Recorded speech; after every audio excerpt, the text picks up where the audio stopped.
We are looking at a data set today for this deep dive that honestly makes me a little uncomfortable. Yeah, I mean, we usually treat trading textbooks as the gold standard, right? All right, but the source material we have right now, well, it's a breakdown of over 10 million trade logs from 10,000 participants. And it basically says the textbooks are wrong. It's not just that they're wrong. It's that following standard advice might actually be dangerous. We aren't looking at theory here. We're looking at the hard, bloody reality of what happened to 10,000 real people over several years. And our mission is pretty clear. We're going to systematically dismantle the industry's biggest myths using this exact data. So let's start with the holy grail of trading advice. Small loss, big profit. Right. So this is the first maxim we have to look at. The idea is that you don't need a high win rate. You can lose maybe 60 or even 70% of the time as long as your winning trades are huge. Sounds very responsible, doesn't it? Oh, absolutely. It takes the pressure off being right all the time. But when they filtered these 10,000 traders for people who actually followed a low win rate strategy, do you know what happened? Well, the survival rate over 3 years was 0. 0. Which seems statistically impossible. There wasn't even one outlier who got lucky. Okay, there was one. One single trader managed to profit with a low win rate for 2 years. But in year 3, they were completely wiped out. Okay, but why?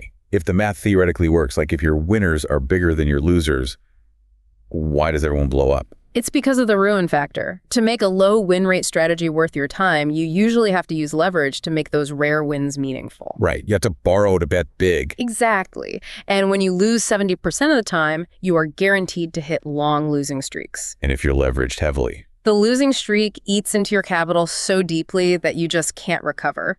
The data suggests mathematically that the human brain and your account balance just can't survive the drawdown required to catch the big fish. Which connects perfectly to the second myth. Traders justify that low win rate by aiming for a specific risk-reward ratio. Usually it's 2.0 or higher. Risk $1 to make 2. Exactly, the standard classroom example. But in this data set of 10 million trades, a risk-reward ratio over 2.0 was essentially a fantasy. A total fantasy. Yeah. Among the survivors, the people who actually made money and kept it not a single one maintained a ratio over 2.0. It's an armchair theory that completely disappears when real money is on the line. So if the low win rate, high reward approach has a literal 0% survival rate, what is the alternative? What did the winners actually look like? This is where the data gets a bit controversial. Every single trader who finished the year with a profit had a high win rate. No exceptions. No exceptions whatsoever. High win rate is king. But wait a minute. We're always taught that chasing a high win rate is dangerous. It usually means picking up pennies in front of a steamroller, taking tiny profits, and holding on to losers just to avoid a hit. Right, because one crash wipes you out. That is the fear, yes. But we have to look at the trade-off. Think of it like a seesaw. If you want a high win rate, you mathematically must accept a lower risk-reward ratio. You just can't have both. So the winners are accepting a bad ratio. By textbook standards, yes. The data shows successful traders often have a risk-reward ratio below 1.0. They might risk $1 to make 80 cents. That sounds terrifying, honestly. You have to be right a lot more often for that to work. You do, but here's the nuance the data highlights.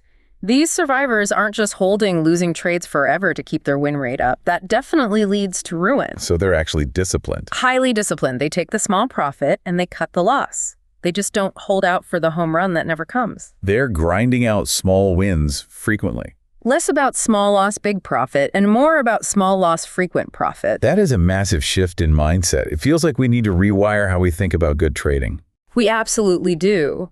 You as the listener need to realize that chasing the fantasy of a low win rate strategy is fighting against gravity. The data explicitly says it doesn't exist. Stop looking for the lottery ticket trade that retires you and start looking for boring consistency. Precisely. If the standard advice resulted in a 0% survival rate, you have to ask yourself, how much money have you lost trying to force a strategy that data proves is impossible? Tough question for sure. But here's one more thing to chew on before we wrap up this deep dive.